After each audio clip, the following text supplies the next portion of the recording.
15,62,500। এটা তো দেখতে দেখি অ্যান্সার বলবো। এটা নিজে বানাতো অঙ্কগুলো। 15,62,500। 15,62,500।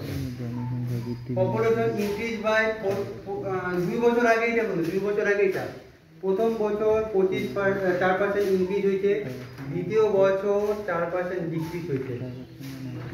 প্রথম বছর 4% ইনক্রিজ হয়েছে, দ্বিতীয় বছর 4% ডিক্রিজ হয়েছে। এখন বর্তমান জনসংখ্যা বুঝা তো 4% মানে কত? 1/25। 25 ইনক্রিজ হয়েছে না, তাহলে কত 26 হবে। আর দ্বিতীয় বছর 25 মানে 24/25। তাহলে 25 গুণ করলে কত হবে?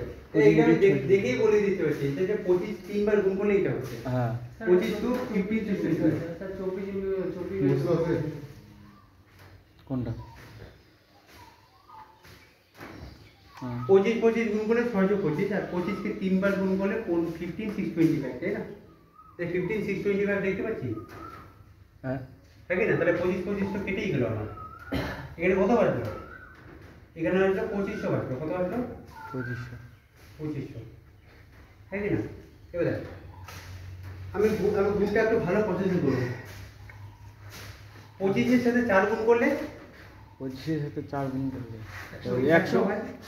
তবে 4 গুণ করলে যদি 100 হয় 10,000। তাই না? 4 গুণ করলে 100 হয়, 10,000 হচ্ছে। হ্যাঁ এখানে কত? 4 দেখ, 4 6 6 আর 26 গুণ কর। 6 26 গুণ কত? 5 26 130, 6 26 156। দেখ 156 এটা সেন্টার। কোনটা? দেখ ডাইরেক্ট গুণ করবি। কতক্ষণ টাইম লাগবে? 4 यहाँ पे आ गए थे वो पूरा।